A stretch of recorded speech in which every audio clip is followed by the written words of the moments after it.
누가복음 1장 57절부터 보겠습니다. 누가복음 1장 57절부터 80절, 좀 긴데요. 쭉 보겠습니다. 누가복음 1장 57절부터 80절까지. 57절. 엘리사벳이 해산할 기한이 차서 아들을 낳으니 이웃과 친족이 주께서 그를 크게 긍휼히 여기심을 듣고 함께 즐거워하더라.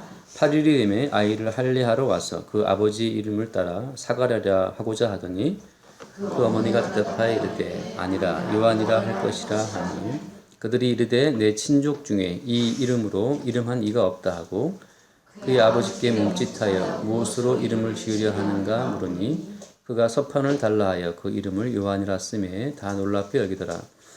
이에 그 입이 곧 열리고 혀가 풀리며 말을 하여 하나님을 찬송하니 그 근처에 사는 자가 다 두려워하고 이 모든 말이 온 유대 산골에 두루 퍼지매 듣는 사람이 다 이 말을 마음에 두며 이르되 이 아이가 장차 어찌 될까 하니 이는 주의 손이 그와 함께 하심이로라.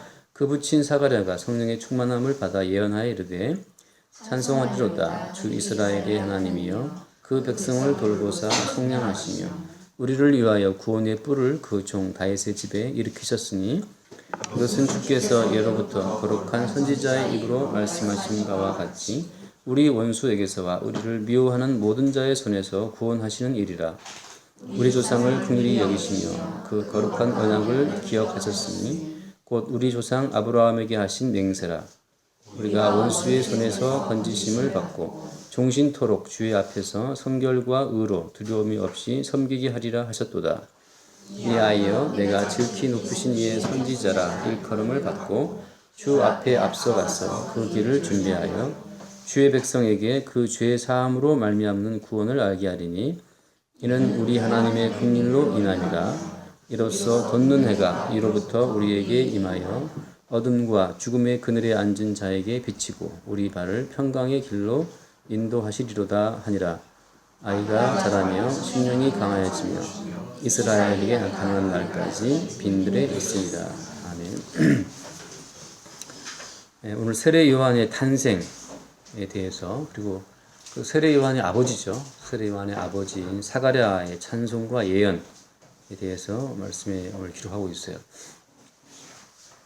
이 사가랴는 지금 어떤 상태에 있었습니까? 사가랴는 가브리엘의 예언을 듣고 벙어리가 되었죠. 말을 못하는 상태에 있었어요. 벙어리가 되니까 또 듣지도 못했습니다. 그래서 오늘 그 본 말씀 몇 절에 나와 있냐 하면 62절에 보면 62절에 그의 아버지께 몸짓하여 무엇으로 이름을 지으려는가 하고 물어봤죠.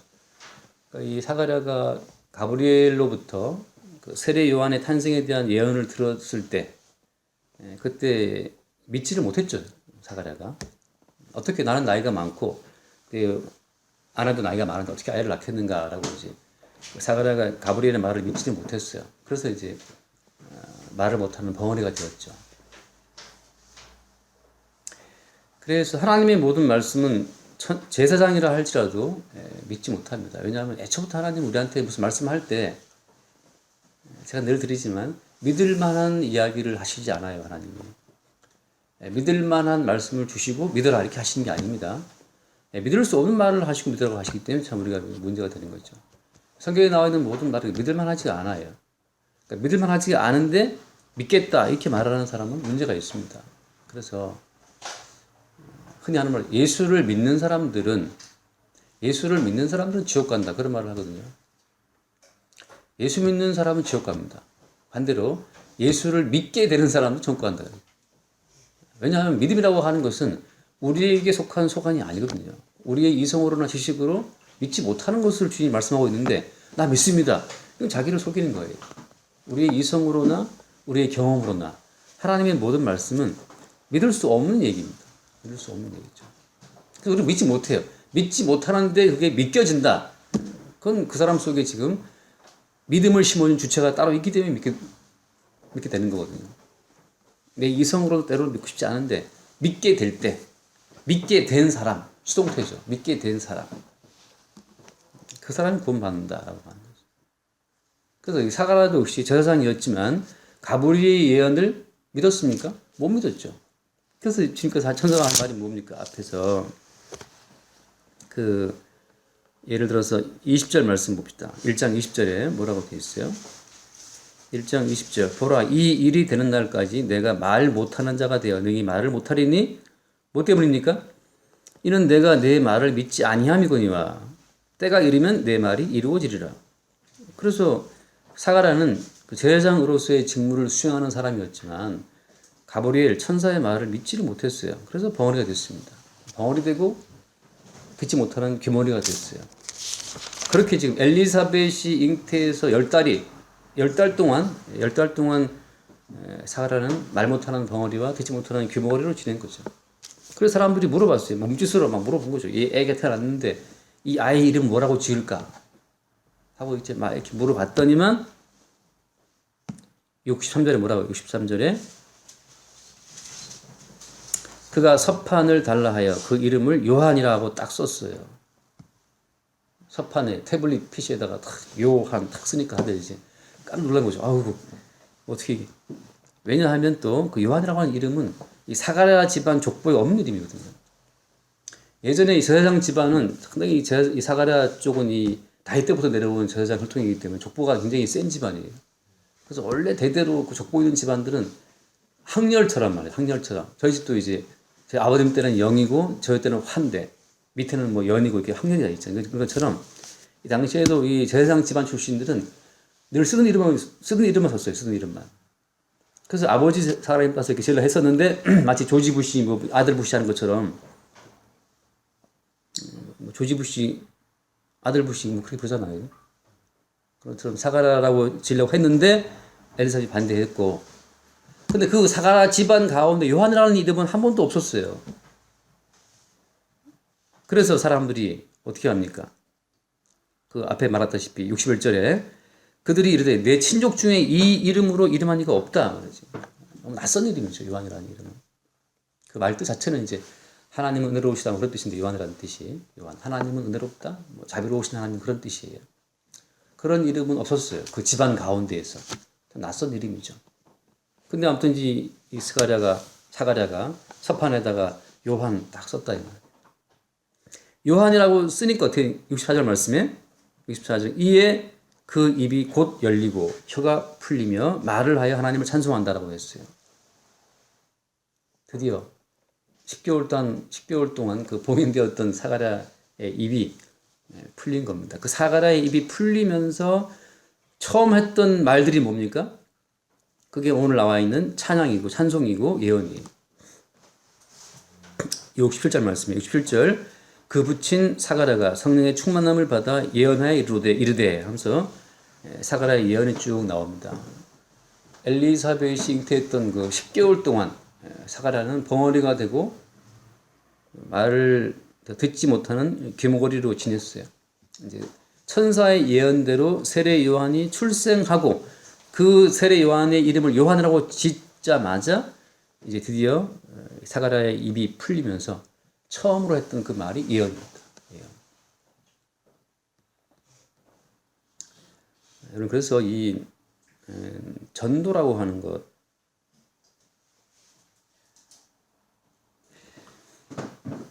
지금 아내가 병원에 있는데 이제 혈치에 앉아서 이렇게 작업 치료라는 걸 해요. 작업 치료하고 이렇게 뭐 별거 아닌데 아무튼 이렇게 물건 이렇게 옮기는 거 뭐 찝어서 옮기는 이렇게 이런 훈련을 시켜요. 근데 아직 좀 손이 현명하지 못하니까 글씨도 좀 이렇게 쓰는데 썼는데 글씨가 좀 삐뚤더라도 잘 안 움직이니까 그런 치료를 이렇게 테이블에서 합니다. 이렇게 맞은편에 계신 아주머니 한 분이 굉장히 친절하게 이야기를 걸더라고. 안녕하세요 사부님 하고 뭐 이렇게 환자분이. 근데 그분이 입이 터지니까 말씀을 너무 많이 하시는 거예요. 저는 너무 졸렸어요. 그 이야기를 계속 근데 그분도 어떤 교회 사모님이었어요. 그분도 지금 교통사고로 병원에 입원한 지가 뭐 8개월 됐다 그러는데 또 대형 사고가 났었던 것 같더라고. 타이어가 펑크 나면서 차가 휙 돌아가지고 돌면 창 밖으로 튀어나갔대. 그러니까 안전벨트 꼭 해야 되는데 그 사람은 안전벨트를 안 하고 뭘 하고 있었나 봐요. 그 봉고차 안에서. 밖으로 튕겨 나가서 아무튼 뭐 굉장히 뭐 배가 다 뭐 터지고 뭐 뼈가 부러지고 막 대형 사고였는데 그래서 그분의 그 사건 이야기하고 이제 치료받은 그런 이야기, 하나님의 은혜 뭐 그런 이야기를 쭉 이야기하는 거죠. 하나님이 참 뭐 살아계시고 한 뭐 그런 이야기를 하는 거예요. 제가 무슨 말 하고 싶은가 하면 그분은 하나님에 관한 이야기, 마지막에 헤어질 때 이제 또 막 10사람 손을 잡고 나서 하나님은 살아계십니다. 하나님이 이래 하신다고 이제 빠른 말로 그 하나님의 이야기를 한참 하고 이제 각자 휠체어 타고 각자 입으시러 이제 갔어요. 근데 이겁니다. 하나님은 살아계시고 강하시고 능하시지 뭐 못한 일이 없고 뭐 이렇게 하나님에 관한 이야기를 많이 한다는 그 자체로 지금 하나님 영광 돌린다고 생각을 하시는 거예요. 하나님에 대한 이야기를 많이 하는 것으로 내 목숨 살려주신 값을 내가 지금 하고 있다라는 그 차원에서 지금 이야기를 하시는 겁니다. 근데 하나님에 관한 이야기를 많이 한다는 그 자체가 곧 전도냐? 그건 아니에요. 왜냐하면 그런 말들 자체가 필요했다면 하나님이 사가랴의 입을 10개월 동안 봉인할 필요가 없죠. 하나님은 인간의 말이 아쉬운 분이 아니에요. 인간의 이 쫑알거림이 아쉬워서 하나님께서 그저 나에 대한 이야기를 좀 해줄래? 야, 내가 너를 살려줄 테니까 나가서 좀 내 얘기를 좀 해줘. 하나님이 지금 인간으로부터 하나님의 이름이 언급되는 그것이 아쉬워서 우리에게 제발 하나님에 대한 이야기 해달라고 부탁하는 게 아닙니다. 우리는 입만 벌리면 무슨 말을 하잖아요. 그죠? 드라마를 보세요. 수많은 작가들이 뭘 써내요. 그걸 또 연출가들이 연출을 하고, 배우들이 연기를 하고, 주말 드라마, 평일 드라마, 미니 시리즈, 뭐 특별 드라마, 계획 창사, 뭐 어쩌고 대화 드라마 뭐 해서 얼마나 많은 이야기들이 있습니까? 서점에 가보세요. 매일마다 신간이 나와요. 신간이. 신문을 보세요. 조선일보, 중앙일보, 동아일보, 한겨레부터 해서 경향신문도 온갖 이야기들이 쏟아 나옵니다. 말들이 넘쳐 흘러요. 어떤 분들은 또 아쉬워서 또 신문 요만한 쪽가리 요다가 또 무슨 또 뭐 복음 여기 쓴다고 또 내에서 또 내는 분도 있고. 수많은 말이 있지만 하나님은 말이 아쉬운 분이 아닙니다. 말이 아쉬운 분이었다면 세례 요한의 부친을 10개월 동안 왜 벙어리 되게 했어요? 중요한 것은 뭐냐? 성령께서 여기 말씀처럼 67절 말씀처럼 그 부친 사가랴가 성령의 충만함을 받아, 그렇죠? 성령의 충만함 속에서 우리가 말하게 될 때 그 말이 생명을 살리는 말이고 그 예언이 하나님이 모든 그 하실 일을 미리 예언하는 것이고 그 찬송만이 하나님 보좌에 연락되는 찬송이 된다고 하는 거죠. 그래서 굳이 여러분 의무적으로 나 복음을 꼭 전해야 돼. 의무적으로 입을 열어서 그렇게 말할 필요 없어요. 그냥 하고 싶은 얘기. 뭐 드라마 얘기도 할 수 있고 뭐 다 할 수가 있는 겁니다. 교회에서 그럼 하지 마. 교회에서. 그것도 소용없어요. 뭐든지 우리가 하는 그 말 자체는 의미가 없어요. 의미가 없습니다. 다만 성령이 충만함으로 말미암아서 성령께서 우리 입을 통해서 성령이 우리를 치고 나갈 때 그 말만 그 뭔가 효과가 있는 거예요. 그래서 사가랴가 천사의 말을 믿지 못해 10개월 동안 벙어리로 지내다가 성령께서 이제 입을 열어주시니까 예언을 쏟아내는 것처럼 우리는 주의 영이 우리 입술을 중화하지 않으면 항상 우리 모든 말의 입들은 그냥 허무한 말이고 누추한 말이고 나가는 말마다 누구를 씹는 말이고 불필요한 말들만 쭉 나가는 거야. 야단치는 말이. 제가 집에서 하는 말들 사진에 보면 제가 웃는 사진이 있어요. 우리 딸 중 하나가 사진을 보고 이렇게 이 사진이 잘못됐다는 거죠. 왜? 아빠는 깍깍대는데 아빠는 깍깍 소리 지르고 그러는데 이거 웃고 있으니까 이거 잘못됐다. 딸들 중에 하나가 그랬어요. 근데 은근하게 말 안 했기 때문에. 그 깨깨거리는 아빠 말이죠. 조용히 해부터 해서 뭐 이렇게 하는 말들이 있잖아요. 교회에서는 은혜스러운 말을 하는 것 같지만 항상 그 아빠의 말이 은혜스럽지는 않죠. 타이밍이 좀 잘못됐는데 좀 들어간다는 말에서 이건.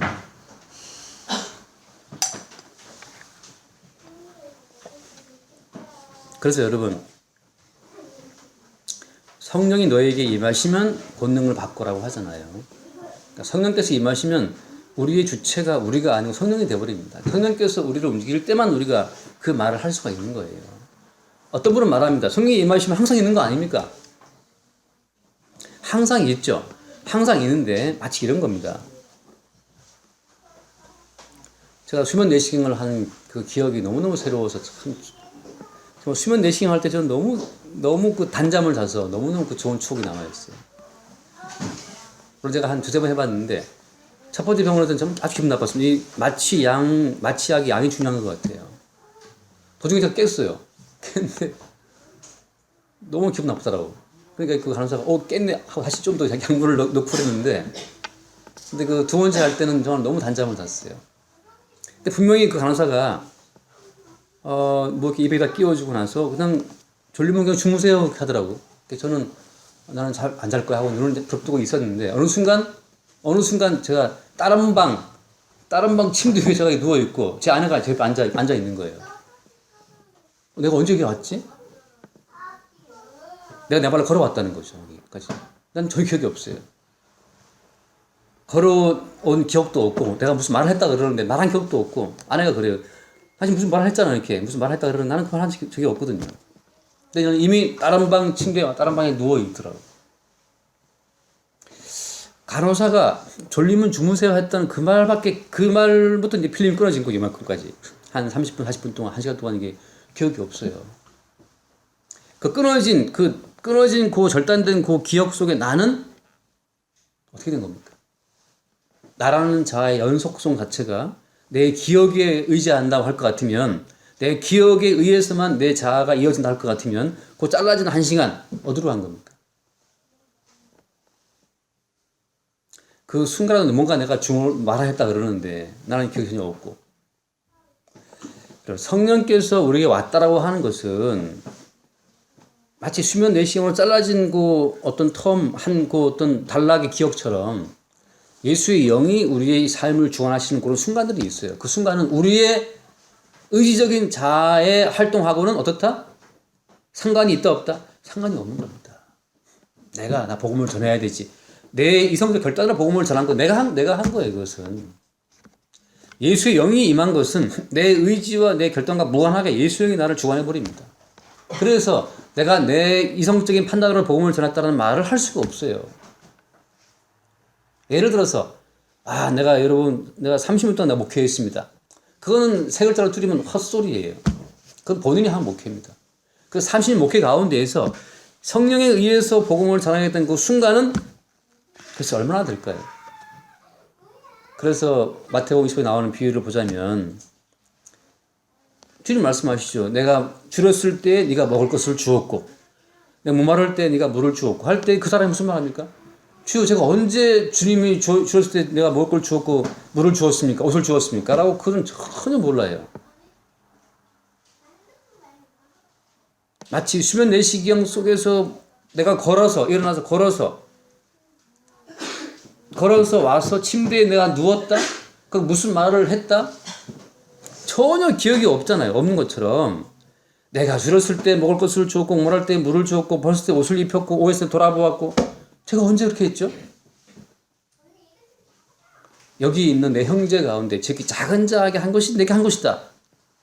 그래서 제가 언제 나 기억도 안 나는 언제 했습니까? 그렇게 되는 것이 그게 성령에 의해서 되어지는 일입니다. 그 성령에 되어지는 일만 하나님 앞에 그게 세이브가 되는 거예요. 말하자면 그 하나님 나라에 이게 기록이 되는 거예요.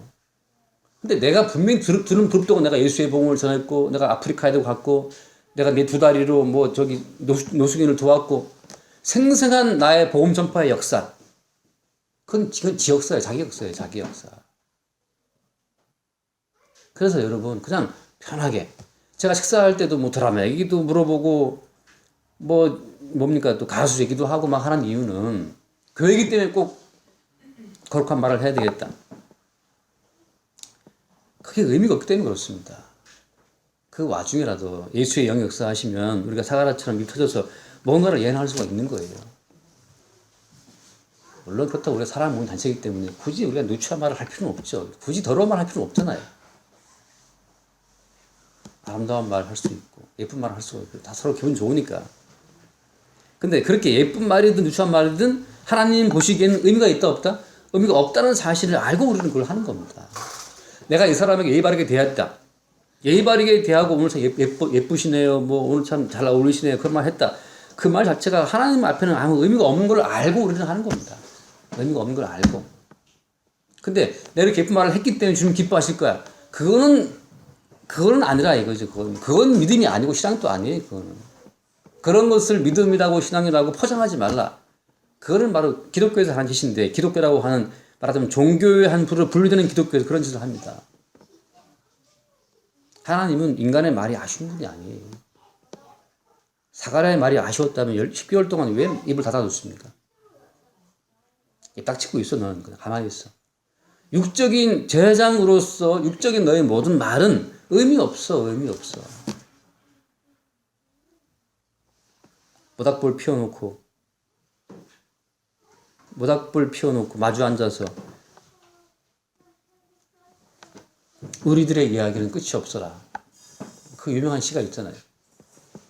제가 그 노래를 들려줬어요. 입술한테. 이 노래 알아? 그랬더니 시 웃으면서 알지. 모닥불 피워놓고 마주 앉아서. 타다가 꺼지는 그 순간까지 우리는 계속 나불나불 하잖아요. 끝이 없는데 끝이 없어요. 그 수많은 말들이 뭐 우주에 떠돌고 다니겠지만 소멸되죠. 중요한 것은 뭐냐? 성령의 충만을 받아서 말한 그 예언만 유효하다는 거죠. 유효하다. 그 뒤에 무슨 말을 합니까? 그래서 사가랴가 성령의 충만한 가운데 하는 그 예언 내용이 뭐예요? 먼저 68절 말씀 보면 찬송하리로다 주 이스라엘의 하나님이여 하고 찬송에 대한 이야기를 합니다. 그 찬송의 내용은 뭡니까? 구원의 뿔을 일으키셨다. 어디에? 70절 말씀 보면 예로부터 그 선지자의 입으로 말씀하신 바와 같이 선지자의 말만 유효하고 이루어지는 겁니다. 71절 우리 원수에게서와 우리를 미워하는 모든 자의 손에서 구원하시는 일이다 라고 했어요. 자, 여기서 지난주 말씀에 이어서 원수의 개념은 뭐라고 했습니까? 원수? 원수를 바로 율법으로 쳐버리면 안 돼요. 왜냐하면 율법은 선한 거기 때문에. 원수는 무엇이냐? 그 율법을 악용하는 그 마귀의 세력이 원수가 되는 겁니다. 이것도 이제 긴 얘기긴 하지만 한번 했던 얘기니까.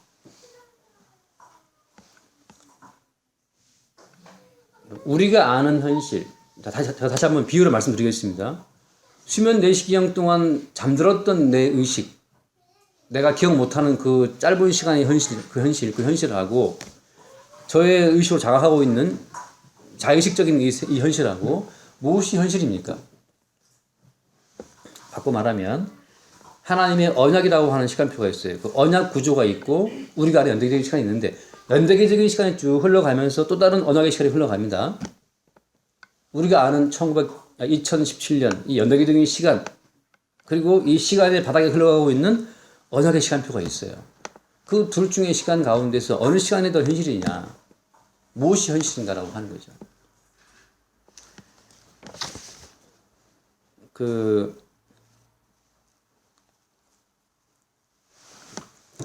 오늘 교동문 맨 밑에는 뭐라고 되어 있냐면 교동문 맨 아랫줄에는 우리가 단지 먼지뿐임을 기억하심이로다라고 했어요. 우리가 먼지다. 지난번 교동문을 뭐라고 했냐면 우리가 가고 다시 오지 못하는 바람이라는 표현을 씁니다. 또 야고보서는 우리를 보고 안개라고 해요. 우리를 보고 안개다, 바람이다, 먼지다 이런 표현을 씁니다. 혹은 다윗도 시편에 보면 그림자라는 말도 하고 그림자다. 우리의 어떤 그 실체성을 인정하지 않아요. 우리가 70년, 80년을 살았다고 칩시다. 그 80년이라는 시간 자체가 우리가 어떤 고정된 형태로 딱 남아 있습니까? 80년을 살았다고 해서 80년이라는 그 세월이 이런 테이블처럼 이런 교탁처럼 형태로 남아 있어요? 죽어서 화장해 버리면 먼지죠. 남는 게 아무것도 없잖아요. 그래서 여러분 우리의 시간을 주님은 현실로 보질 않아요.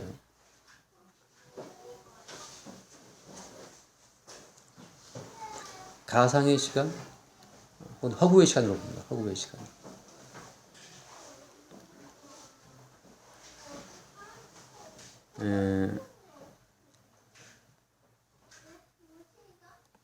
드라마나 영화를 찍은 배우들이 그 세트장 속에서 열심히 그 드라마나 영화를 찍고 드라마가 이제 끝나면 세트장을 벗어나잖아요. 벗어나죠. 그런 것처럼 인생이라고 하는 것은 이 지구라고 하는 이 우주가 하나의 세트입니다. 우주가 가는 거대한 세트예요. 이 거대한 우주라고 하는 세트장에서 우리가 지금 하나님의 예언된 말씀에 의해서 멸망받을 자와 구원받을 자. 로마서 8장 말씀에 의하면 야곱은 사랑받기로, 에서는 미움받기로 이미 확정이 됐어요. 그 하나님의 미움이 무엇인지, 하나님의 사랑이 무엇인지를 나타내고 드러내기 위한 하나의 배역으로서 야곱과 에서가 주어진 겁니다. 거기서 에서가 사랑받으려고 아무리 애를 써도 사랑받지 못해요. 왜? 그의 배역은 이미 하나님의 미움받기로 확정되어 있기 때문에. 이게 선택입니다. 맞아요. 선택이라는 것은 구원을 위한 선택도 있지만 버림받은 선택도 있어요. 미움받기로. 그 하나의 세트처럼 그들이 살다 가는 겁니다. 중요한 것은 인간의 구원, 버림 그게 문제가 아니고 하나님의 미움이 무엇인지 사랑이 무엇인지를 보여주는 하나님의 속성을 보여주기 위한 장치가 중요하다고 하는 거죠. 세상은 하나의 세트예요. 세트 속에서 또 살아가는 거죠. 그래서 이 거대한 세트장 자체가 이게 하나의 허구가 되는 거죠. 허구가. 그럼 현실은 뭐냐? 현실은. 이게 허구라고 하는 것을 알 수 있는 또 다른 세계가 있어요. 그게 바로 언약입니다. 언약. 언약 속의 시간, 언약이라고 하는 그 시간 속에 이미 세트의 시간은 확정이 되어 있죠. 그 내용이 뭐냐? 그 내용이 뱀은 여자와 원수가 되고 여자의 후손이 뱀 머리를 상하게 한다라고 하는 창세기 3장 15절 말씀 자체가 이게 하나의 세트의 기본 골격이 되는 거죠. 그 골격 속에서 쭉 역사가 진행되어 오는 겁니다. 뱀은 여자와 원수가 되고 여자의 후손이 뱀 머리를 상하게 한다라고 하는 그 기본 구조로 쭉 성경이 흘러가요. 그 구조를 보여주는 그림이 뭐냐? 그런데 한나와 브린나처럼 브린나는 아이가 많았죠. 한나는 없었고. 그래서 아이 많은 브린나가 한나를 격동시킵니다. 너는 뭐 도대체 가진 게 뭐냐 말이죠. 그 브린나와 한나의 두 여자가 쭉 내려오면서 갈라디아에서 바울이 뭐라고 말을 하냐면 이 두 여자들은 두 언약이다 말을 해요. 언약이란 말. 하나님 신의 산으로부터 온 언약이다. 그러면서 지금 있는 예루살렘이라고 말을 합니다. 그 말하자면 창세기에 나와 있는 사라와 하갈의 그 그림이 그대로 이어지는 겁니다. 한나와 브린나로. 두 개의 언약으로 내려오는 거죠. 그 두 개의 언약 가운데 하나는 뭐냐 하면 율법을 통해서 하나님의 구원에 이르려고 하는 그 어떤 시도들이 그 누굽니까? 하갈과 그 다음에 브린나가 보여주는 하나의 역할들이에요. 하갈도 아들을 낳았죠. 그리고 아들 없는 사라를 비웠습니다. 격동시키죠. 브린나도 아들이 많았어요. 아들 없는 한나를 격동시키죠. 율법적으로는 우리가 의로운 행실들이 많아요. 율법적으로는 자식들이 많죠. 누구처럼? 바리새인들처럼. 율법적으로는 우리가 11조를 하고 안식일을 지키고 행함의 자식들이 많았던 그 바리새인들 앞에서 우리 주님께서는 행함의 자식이 하나도 없는 그 누구죠? 세리와 죄인들과 창기들을 오히려 구원하시죠. 무엇에 근거해서? 이 언약이 아니고 새로운 언약. 무슨 언약입니까? 예수님의 십자가의 희생의 피로 모든 죄를 씻는 방식으로 구원하는 그 새 언약으로 행함의 열매가 하나도 없는 이 사람들을 구원하죠. 그게 여자의 후손들입니다. 그게 여자의 후손을 푼 여자들이죠. 여자들. 오늘 본문에 주보에 잠깐 봅시다. 그 네 번째 문단에 보면 이후에 이 여자들의 실체는 어떻게 된다 했어요? 두 언약으로 드러나는데 율법적인 행함으로 의로운 결실을 율법적인 행함의 가치를 기준으로 해서 율법적인 결실들이 많으면 말하자면 자식이 많으면 교만하고 없으면 낙심하고 율법적인 기준을 따라서 자기 자신의 자아를 규정하는 그 사람들이 누구예요? 그게 뱀의 여인들입니다. 공부를 잘하면 우쭐하고 못하면 낙심하고 다 뱀의 여인 속성의 특징이에요.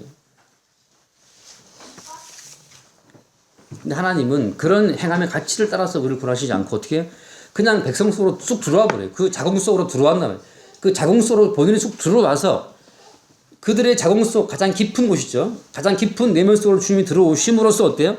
그냥 주님의 그 주님 자체가 그들의 의와 그들의 거룩함이 되시는 거예요. 우리의 행함으로 의를 얻어내고 거룩을 얻어내는 것이 아니고 의와 거룩의 본체가 그냥 우리 속에 쑥 들어오시는 겁니다. 들어오시는 거예요. 그게 구원이죠. 마리아의 태 속에 주님이 쏙 들어오심으로써 마리아의 구원이 이루어지는 것처럼 주님이 성령으로 말미암아 우리 속에 쏙 들어오시는 거죠. 나와는 전혀 무관한 거예요. 내가 4시간 잠자고 있을 때 뭔가 의사가 내 속에 뭐 작업을 한단 말이죠. 나는 모르고 있었는데 의사가 내 그 항문 속으로 그 기구를 집어넣어서 말이죠. 뭐 들여다보면서 뭐 무슨 뭐랍니까 그거를 뭐 이렇게 잘라냈다 그래요. 두 개인가를. 그 뭐라 하지? 네, 용종 옛날에 뭐 임금 중전이 애 낳으면 용종 그런 그 용종 말고 저는 아무것도 모르죠. 근데 의사와 간호사는 이미 뭔가 작업을 막 해서 내 속에 뭘 자르고 묶고 다 해놨더라고. 나중에 다 보여줘요. 이렇게 내가 묶었다 잘랐다 다 보여줘요. 사진으로 보니까 저게 내 장 속에 저리 생겼나? 저걸 잘라내고 출혈 때문에 약간 묶어놨어요. 뭐 한번 설명하는데 참 놀라운 기술이더라고요. 우리가 알지 못하는 그 어떤 순간에 그냥 마리아의 태 속에 주님이 쑥 들어오시듯이 그냥 주님이 우리 속에 들어오셔서 뭐가 되었다? 우리에게 그냥 의와 거룩이 되시는 거예요. 내가 뭘 해서 구원을 따르는 것이 아니고. 그렇게 그래서 약간 한 읽고 넘어갑시다. 로마서 3장 1장인가 제가 지금 너무너무 좋아하는 구절 이전에 같이 많이 읽었었는데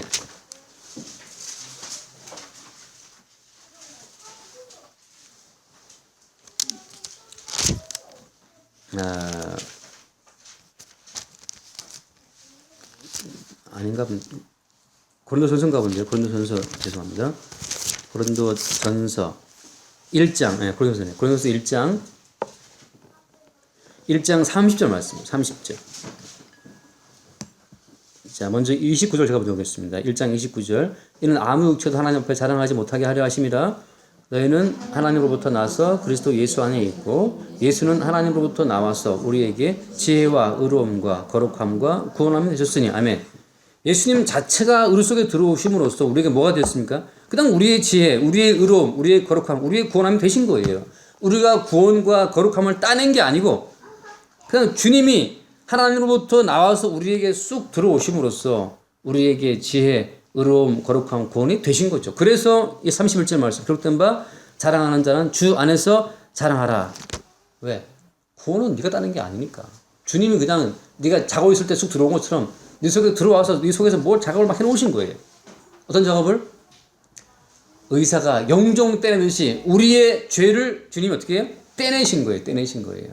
우리의 허물을 다 떼내신 겁니다.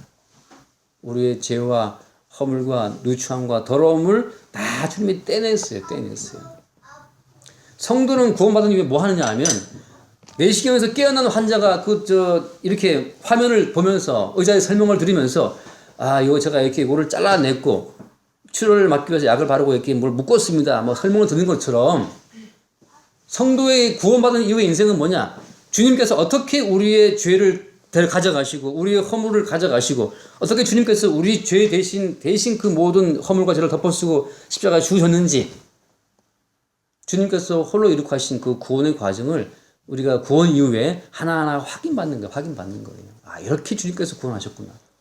이렇게 내 속이 더러웠는데 이렇게 내 속에 용종이 자라고 있었는데 이게 곧 암이 될 텐데 이런 더러운 것들을 다 제거하셨구나. 지옥가에 마땅한 이러한 죄를 이렇게 해결하셨구나 하고 하는 그 설명을 사후에 듣듯이 말이죠.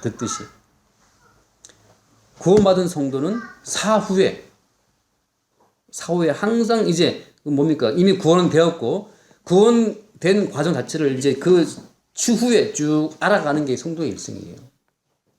구원받기 위해 노력하는 것이 아니고 그것은 구원받기 위한 어떤 대책을 세우는 교회는 다 이단입니다. 왜 신천지가 이단이고 뭐 이단입니까? 이래 해야 구원된다고 말하기 때문에 이단인 거예요. 구원은 니들이 이래 한다고 되는 게 아니니까. 구원은 가브리엘이 그냥 사가라에게 오듯이 엘리사벳에게 세례요한을 응답케 하듯이 마리아의 태중에 찾아오듯이 구원은 주님께서 그냥 오셔서 이루어지는 겁니다. 주님이 친히 행하시는 구원을 인간들이 모여서 자 성경 보니까 이 구원 돼야 될 것 같은데 어떻게 구원받을까 우리가? 아 그래 첫째 예수를 믿자. 어떻게 믿자? 아, 그래 우리가 죄를 회개하자만. 어떻게 구원을 유지할까? 우리가 착한 일을 하자, 구제를 하자, 뭐 봉사를 하자. 보니 성경에 보니까 11조가 있는데 11조를 하자. 주일 내신 안식일을 지키자. 그 모든 대책이 다 이단입니다. 그래서 여러분 개신교라고 다 멀쩡하냐? 아니에요.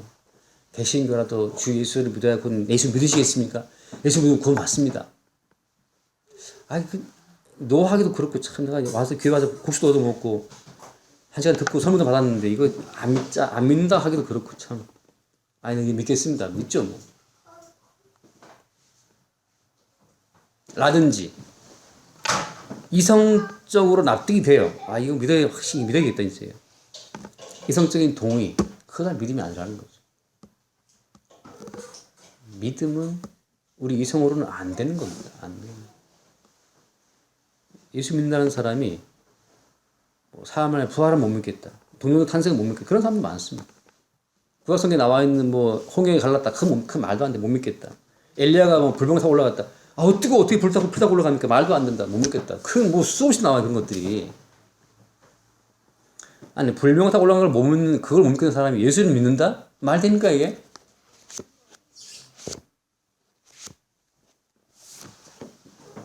자 그래서 그렇게 우리 속에 쑥 들어와 버린 들어와서 의와 거룩함과 구원함이 되시는 그 예수 그리스도를 받게 된 그 사람 입장에서는 이제 예수님의 영이 만들어 가시는 그 새로운 언약 세계 속에 쑥 들어오게 되면 뭐가 보이냐 하면 원수가 보여요.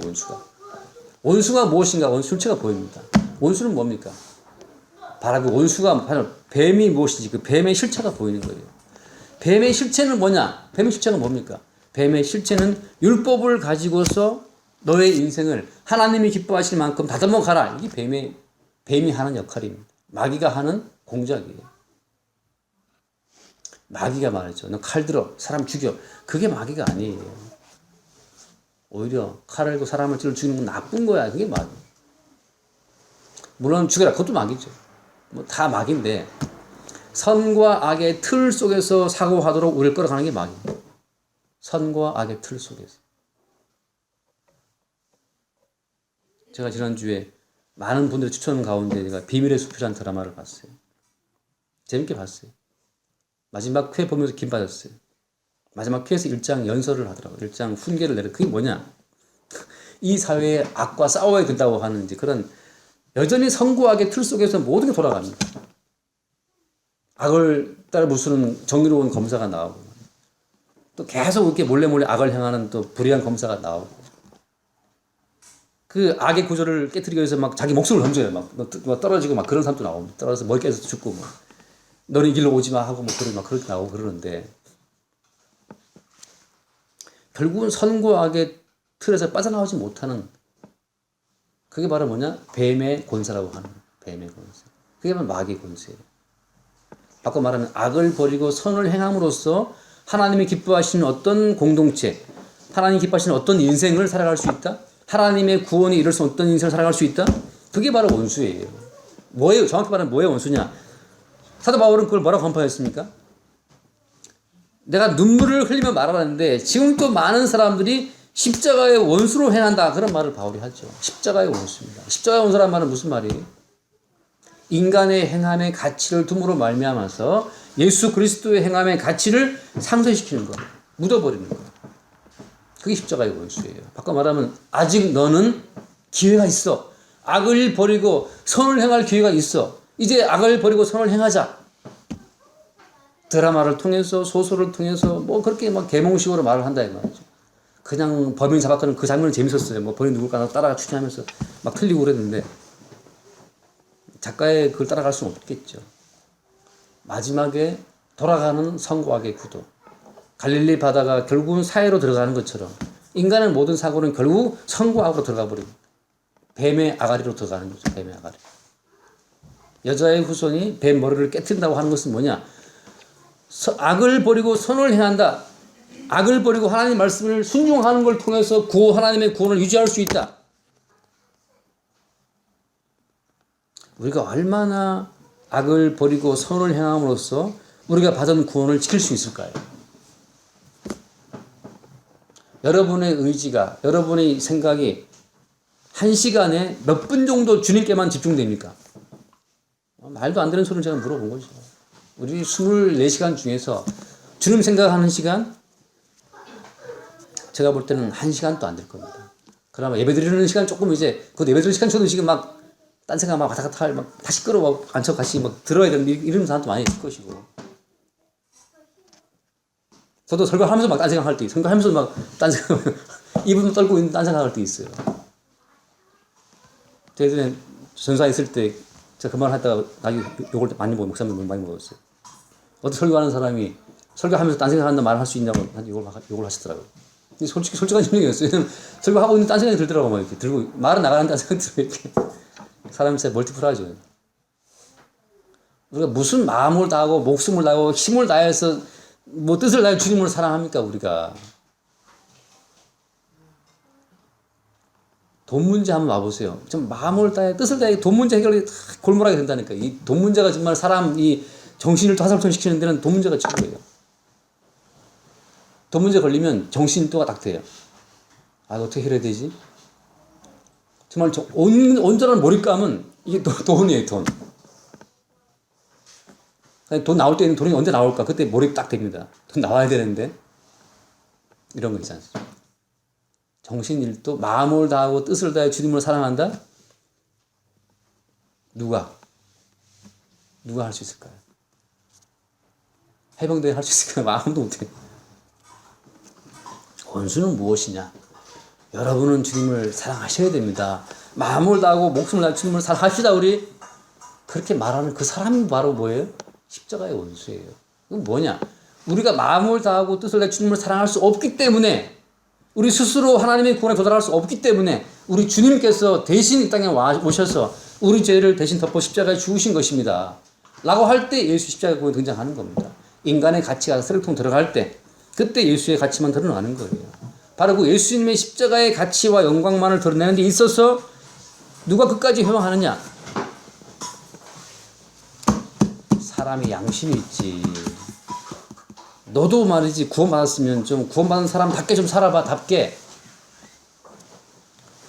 목사가 그러면 되겠어? 목사가? 장로가 그러면 되겠어?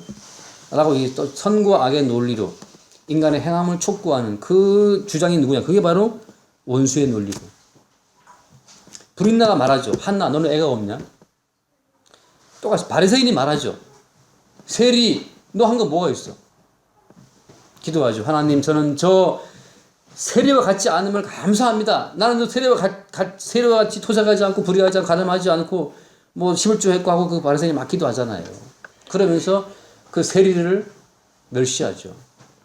브린나가 한나를, 하갈이 사라를 독동함 같이 행함의 자식이 많은 이들은 형 없는 사람들을 멸시하고 무시합니다.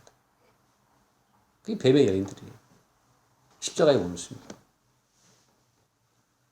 그래서 그 뒤에 이제 쭉 72절, 그래서 71절에 우리 원수라고 하는 것은 바로 그거예요. 선과 악의 그 틀 속에서 끝없이 우리를 행함의 가치로 몰아붙이는 존재.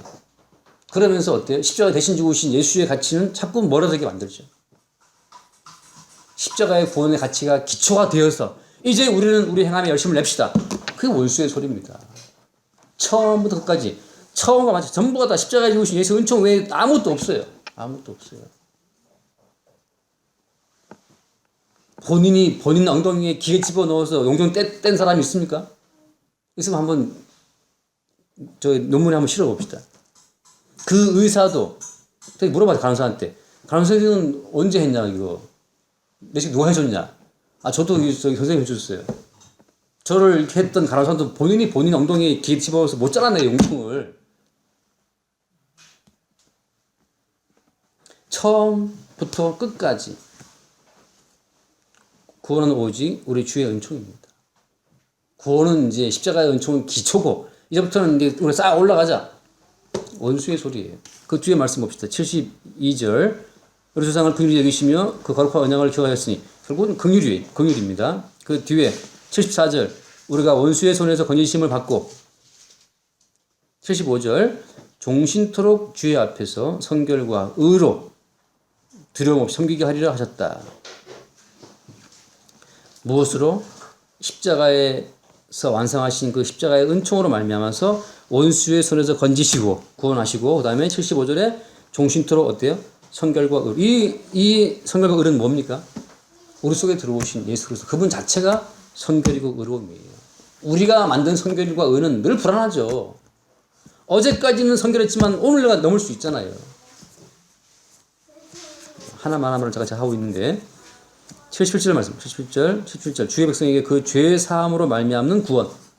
그래서 여러분 죄 사함이라고 하는 것, 예수가 십자가에 죽으시고 이루어오신 그 죄 사함만이 우리에게 구원되는 겁니다. 죄 사함 없는 구원은 없어요. 죄를 누가 사하느냐? 우리 뱃속에 용종도 다른 의사가 떼주는 것처럼 우리가 머리를 깎을 수 있어요. 본인이 자기 속에 있는 용종을 자기가 못하면 할복은 할 수 있겠네. 사무라이처럼 해서 막 죄의 사함이라는 것은 우리가 할 수 없어요. 죄의 사함을 말미암는 그 구원.